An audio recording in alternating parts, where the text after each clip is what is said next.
انداز کے ساتھ اور بہترین انداز میں نعت نبی کریم پیش فرما رہے ہیں۔ ماحول بہترین ہے ماشاءاللہ، اور مجھے دعوت دینی ہے آج کی اس ابتدائی تقریر کے لیے اپنے اس بستی کے امام جمعہ صاحب کو۔ آپ نے نبی کریم کے عنوان سے بہت کچھ بیان کیا اور آپ نے ملاحظہ فرمایا، چار مصرے میں حاضر خدمت کرتا ہوں، ملاحظہ فرمائیں گے، کیونکہ یہ دربار وہ دربار ہے کہ جس میں ہر کسی کو اجازت ہے جو چاہے جب چاہے چلائے، نہیں ہے، کیونکہ یہ دربار ان کا ہے کہ جو انسان کو انسان بناتے ہیں۔ اور محترم بہت سی جگہ آنے کی قید ہے، وہاں نہیں جا سکتے، یہاں نہیں آ سکتے، لیکن واحد مرکز دربار حسین وہ ہے کہ جہاں جو چاہے جب چاہے چلائے۔ یہی وجہ ہے کہ در حسین پہ ملتے ہیں ہر خیال کے لوگ، یہ اتحاد کا مرکز ہے آدمی کے لیے۔ ہمارے درمیان میں سبھی موجود ہیں۔ آپ کی زندگی، چونکہ نبی کریم کا تذکرہ چل رہا تھا، یہ چار مصرے جو آپ نے انسان کے لیے درس دیا ہے، ملاحظہ کریں گے کہ جس گلی میں وہ زخم کھاتا تھا، ملاحظہ کریں گے جس گلی میں وہ زخم کھاتا تھا اس گلی میں وہ روز جاتا تھا۔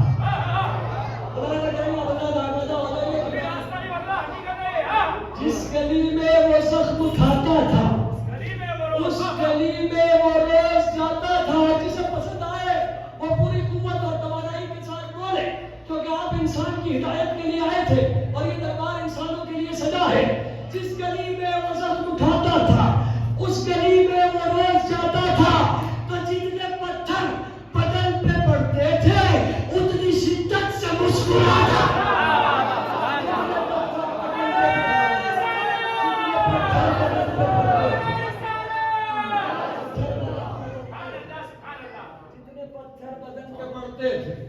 اتنی شدت سے مسکراتا تھا۔ نبی کریم کا سلسلہ جاری اور ساری رہے گا، انشاءاللہ شعر آتے رہیں گے، آپ کی ذوق سماعتوں کی اجازت دیا جاتا رہے گا، مگر چونکہ قبلہ و کعبہ کو آنا ہے تو چار مصرے میں ان کی بارگاہ میں حاضر خدمت کر کے جن کے لیے جمع ہوئے ہیں، اللہ فرمائیں گے کہ فراز داغ سے میسم بیان دیتے ہیں، فراز داغ سے میسم بیان دیتے ہیں، رہے گا ذکر علی ہم زبان دیتے ہیں۔ علی کی جائے ولادت کی بات جب آئی خدا نے خود ہی کہا ہم مکان دیتے ہیں۔ میں مدنی فضل کی ادب و احترام کے ساتھ درخواست کرتا ہوں جناب محمد عباس صاحب کی بارگاہ میں تو تشریف لائیں اور افتتاحی تقریر سے آج کی اس جشن کے اصلی مالک اور وارث یعنی مولا متقیان غالب الغالب حضرت علی ابن ابی طالب کو اس سلسلے کو آگے بڑھائیں۔ آپ حضرات نواز بلند نعرہ سروات سے ان کا استقبال کریں۔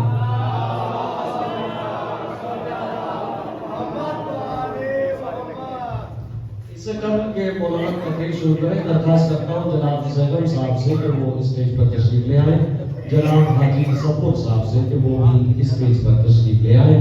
آپ حضرات ان کے استقبال میں نعرہ سروات لگا۔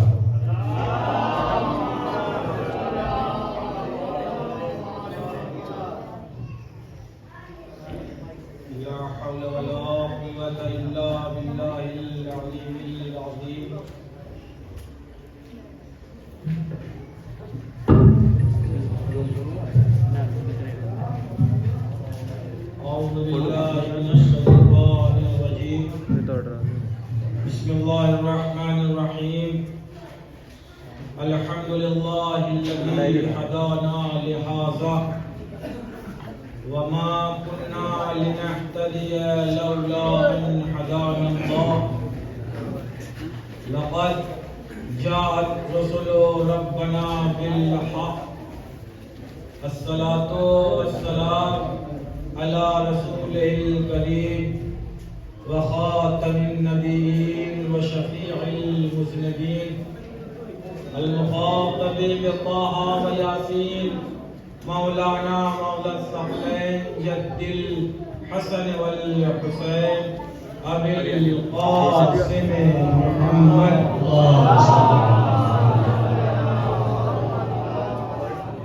وعلى أهل بيته الطيبين الطاهرين المعصومين المنتجبين المنتخبين ولعنة الله على أعدائهم أجمعين الدين أما بعد فقد قال الله تبارك وتعالى في القرآن الحكيم وهو أصدق الصادقين وقوله الحق بسم الله الرحمن الرحيم إن أول بيت وضع للناس ببكة مباركا وهدى للعالمين صلوات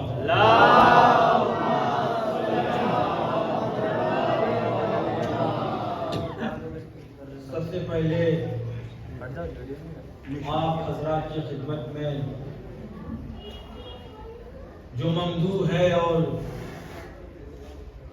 جس کی آج کعبے میں ولادت ہوئی اور جس کے سلسلے سے اس جشن کا انعقاد کیا گیا،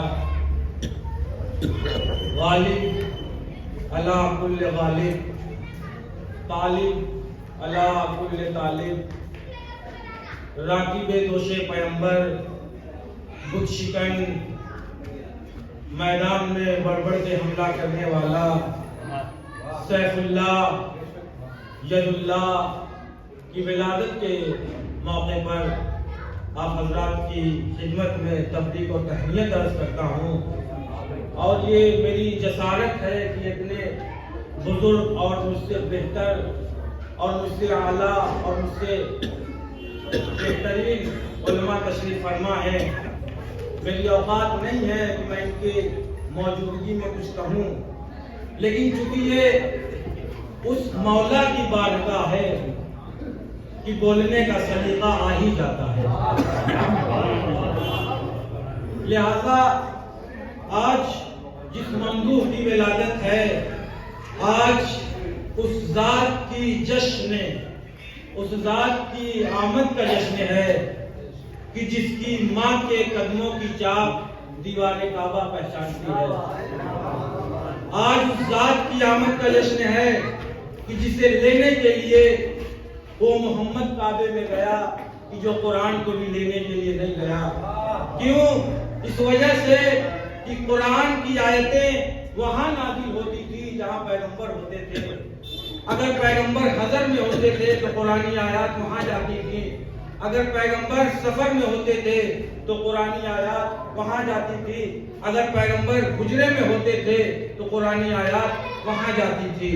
لہذا وہ جا رہا ہے علی کو لینے کے لیے جو قرآنی آیات بھی لینے کے لیے نہیں گیا، بلکہ جہاں ہوتا تھا قرآنی آیات وہاں پہ آ جاتی تھی اور جبرائیل لے کے نازل ہوتے تھے۔ ذرا سا بیدار ہو جائے، بس دو چار جملے آپ حضرات کی خدمت میں عرض کرنے کی کوشش کروں گا۔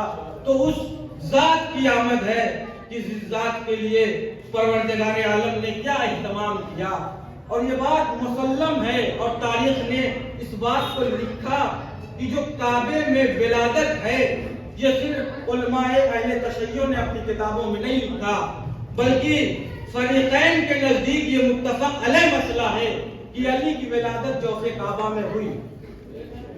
اسی طریقے سے باقاعدہ علامہ امینی نے الغدیر میں اس روایت کے حوالے سے، جو ولادت کعبہ کے حوالے سے لوگوں تک پہنچی، انہوں نے یہ کہا کہ یہ روایتیں تواتر کی حد تک موجود ہیں اور یہ اخبار تواتر کی حد تک پائی جاتی ہیں۔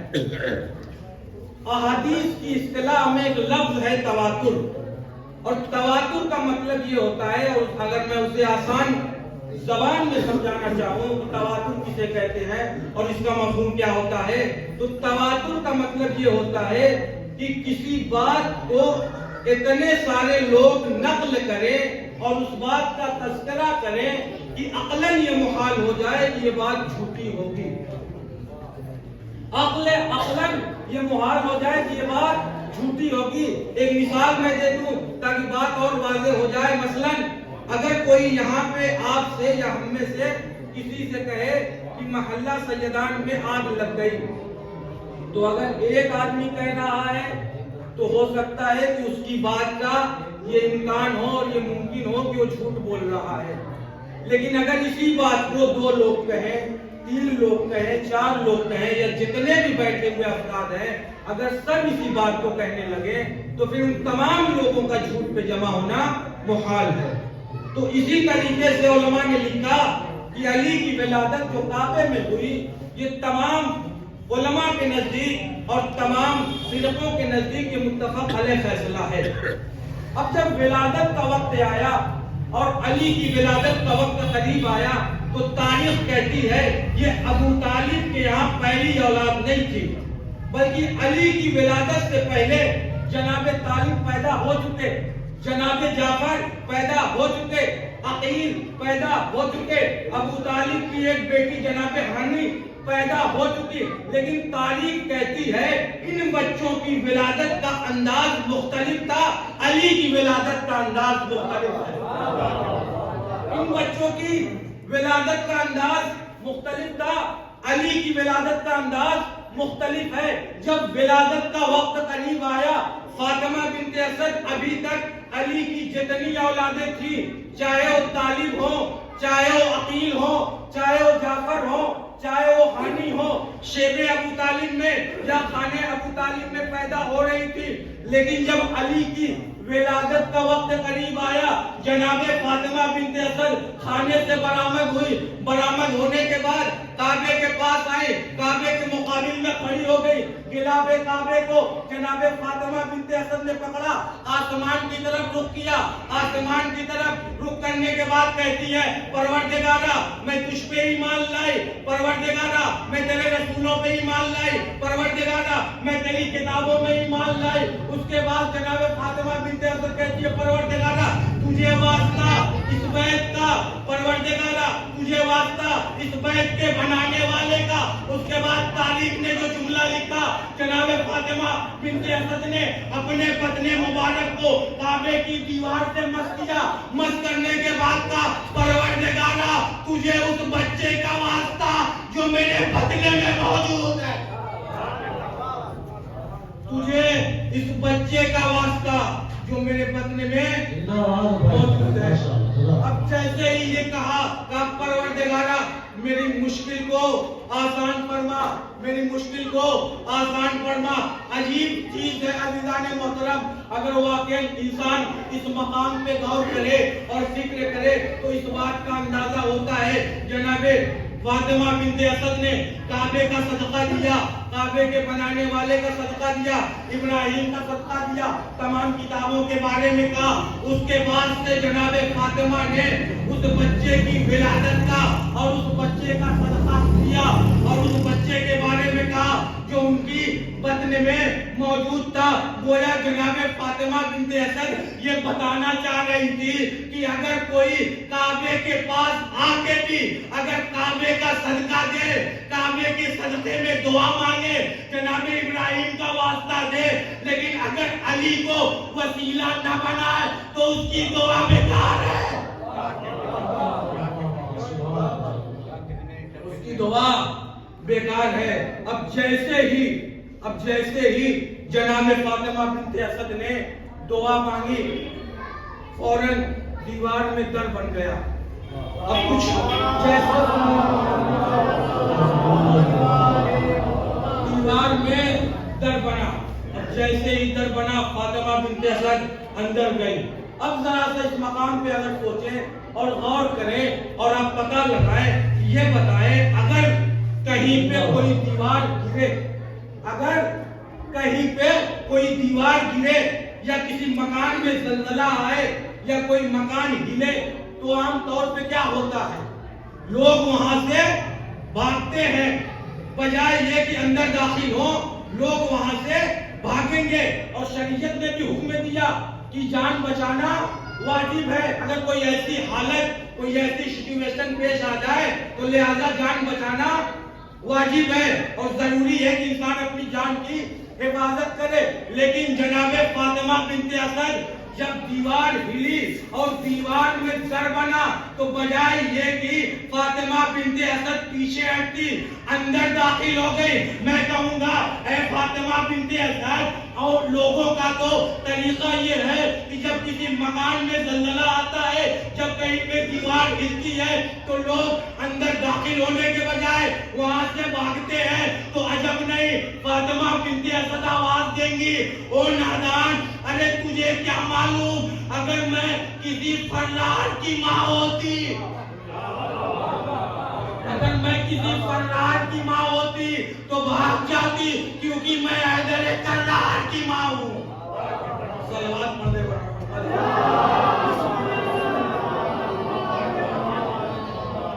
اگر میں کسی فرار کی ماں ہوتی تو بھاگ جاتی، میں کرار کی ماں ہوں۔ اور جب علی کعبے میں آ گئے، کیا کہنے اس کعبے کا، بس دو چار جملے اور سن لے، کیا کہنے اس کعبے کا کہ بہت مشہور و معروف خطبہ جناب عباس کا، جب 8 ذی الحجہ کو ساری کائنات اور پوری دنیا حج کے لیے آ رہی ہے کہ ہم حج انجام دیں گے، لہذا جناب عباس 8 ذی الحجہ کی تاریخ کو بام کعبہ پہ چڑھے۔ بام کعبہ پہ چڑھنے کے بعد جناب عباس نے سوچا لوگ جو حاجی جو حج کے لیے آ رہے ہیں ان کو ذرا ذات حسین سے ان کا تعارف کرایا جائے، حسین کی ذات کیا ہے ذرا انہیں بتایا جائے، حسین کے بارے میں ذرا بتایا جائے، شخصیت حسین کا ذرا تعارف کرایا جائے، کعبے کی عظمت کیا ہے اور مولود کعبہ کی عظمت کیا ہے، ذرا غور کیجئے۔ جب بام کعبہ میں جناب عباس پہنچے تو جناب عباس کا پہلا جملہ الحمدللہ الذی شرف ھذا بقدوم ابی ہے کہ پروردگار الحمدللہ شکر ہے اس پروردگار کا۔ اس کے بعد مولا حسین کی طرف اشارہ کیا، کہا شکر ہے اس پروردگار کا جس نے حسین کے بابا کے صدقے میں اس کعبے کو شرف بخشا، سبحان اللہ سبحان اللہ، جس نے حسین کے بابا کے صدقے میں اس کعبے کو شرف بخشا۔ اس کے بعد کہتے ہیں الحمدللہ الذی شرف ھذا بقدوم ابی ہے۔ اس کے بعد جناب عباس کا دوسرا جملہ من کان بالامس بیتا کان اصبح قبلۃ، کہ ابھی تک کعبہ جو کل تک گھر تھا علی کی ولادت کے صدقے میں قبلہ بن گیا۔ ابھی تک کعبہ جو کعبہ تھا علی کی ولادت کے صدقے میں قبلہ بن گیا۔ اور جب علی کعبے میں آئے اور جب کعبے سے باہر نکلے، کعبے سے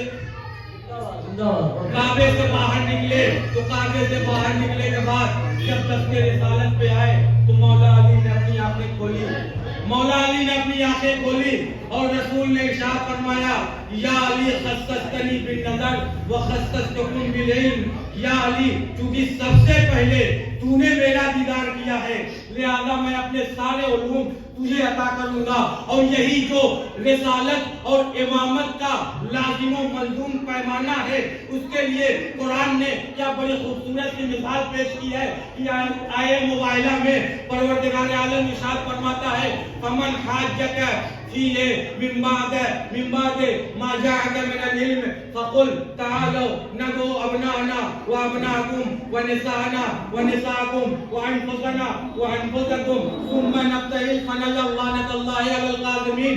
عیسائیوں کو دلیلیں دینے کے باوجود جب عیسائی اللہ کو جناب عیسیٰ کو اللہ کا بیٹا مان رہے تھے تو اللہ نے کہا کہ دلیلیں کے دینے کے باوجود اگر یہ عیسائی ماننے کے لیے تیار نہیں ہے تو ان سے کہو تم اپنے نفسوں کو لے کے آؤ، ہم اپنے نفسوں کو لے کے آتے ہیں، تم اپنی عورتوں کو لے کے آؤ، ہم اپنی عورتوں کو لے کے آتے ہیں، تم اپنے بیٹوں کو لے کے آؤ، ہم اپنے بیٹوں کو لے کے آتے ہیں۔ تو تاریخ کہتی ہے ابنانا کی منزل میں حسن و حسین چلے، انفسنا کی منزل میں علی چلے، اسی طریقے سے نسانا کی منزل میں جناب فاطمہ چلی۔ مجھے صرف گفتگو کرنی ہے انفسنا کی منزل پہ۔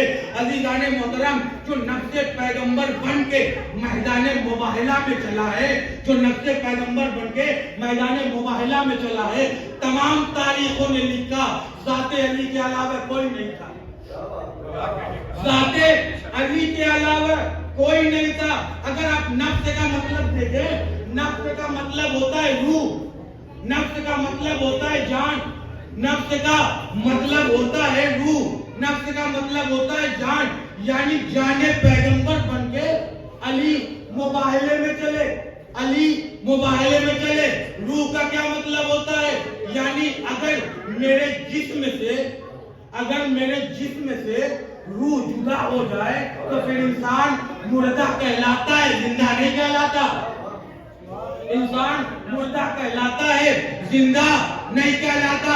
اسی طریقے سے انفسنا کے منزل میں، یعنی ابھی تک جو میں بول رہا ہوں، جو میں دیکھ رہا ہوں، یہ جتنی بھی قوتیں ہیں، یہ جتنی بھی طاقتیں ہیں، یہ جتنی بھی انرجیاں ہیں، یہ اس وقت تک باقی ہیں جب تک میرے جسم میں روح موجود ہے. لیکن اگر میرے جسم سے روح پرواز کر گئی تو میں مردہ کہلاؤں گا. بس 2 جملے اس کے بعد آپ کی زحمت کو تمام کر دوں گا. تو میدان مباہلہ میں آیت کے اعتبار سے انفسنا کی منزل پہ علی آئے ہیں. گویا پروردگار عالم بتانا یہ چاہ رہا ہے کہ اگر رسالت کو امامت سے جدا کرو گے تو رسالت مردہ ہو جائے. اگر رسالت کو امامت سے جدا کرو گے تو رسالت مردہ کہلائے گی، رسالت زندہ نہیں کہلائے گی.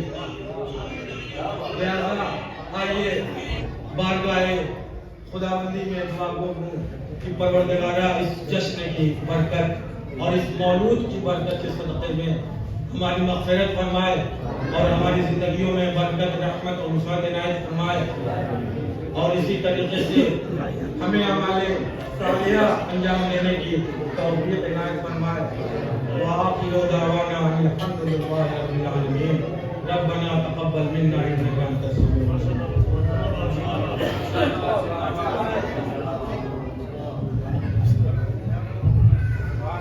زندہ باد و پائندہ باد. بہت ہی اچھے انداز میں قبلہ کعبہ آپ حضرات سے مخاطب تھے اور سلسلہ آگے بڑھ رہا تھا. آئیے حضرات محفل کو ایک نعرہ سلامت پڑھتے ہوئے محمد والا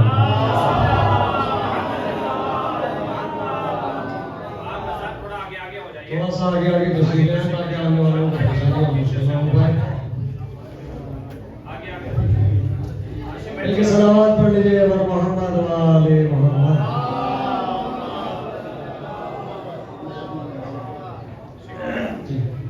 سورہ اکرام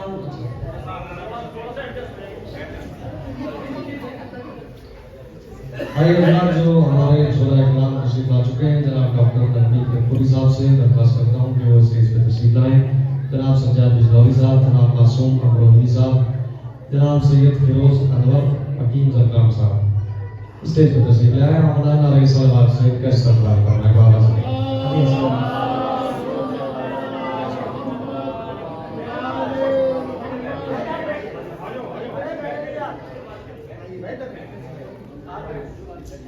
بہرحال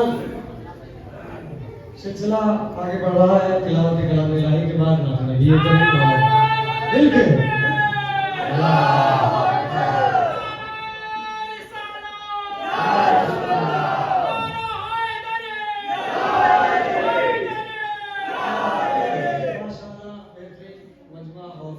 مجموعہ کیوں نہ ہو، کیونکہ یہ ذات ہی وہ ذات ہے کہ جس کے نام پہ پاک لہو ضرور بولتا ہے. اب یہاں سے یہ بات آپ کے حوالے، اس کے بعد میں آپ کا شاعر آپ کے حوالے کروں گا. پوری توجہ آپ حضرات کی یہاں سے جڑ جائیں. محفل کو اس معیار پہ لے جانا ہے. ملاحظہ کریں گے کہ شعور حسن طلب کو جگانا پڑتا ہے. مولا علی کی محفل میں آئے تو ملاحظہ کریں گے شعور حسن طلب کو جگانا پڑتا ہے. وسیلے دار پہ خود کو چڑھانا پڑتا ہے. لہو جگر کا سینہ کو پلانا پڑتا ہے. کبھی کبھی تو بھرا گھر لٹانا پڑتا ہے. علی کے دیوانہ بنانا فرمائیں گے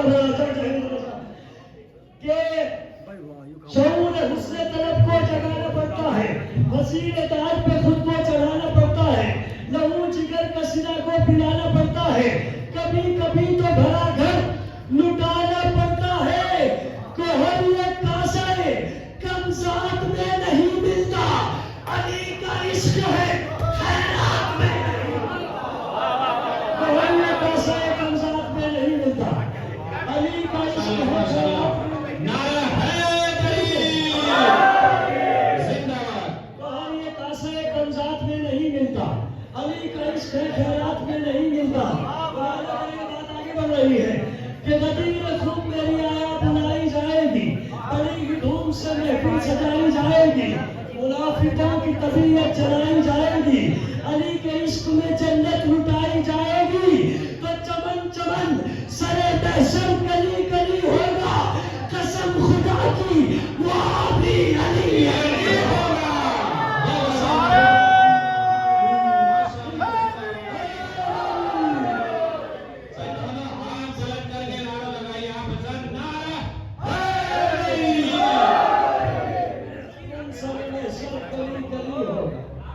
قسم خدا کی وہاں بھی علی علی ہو. آئیے گا علی علی کرنے کے لیے دعوت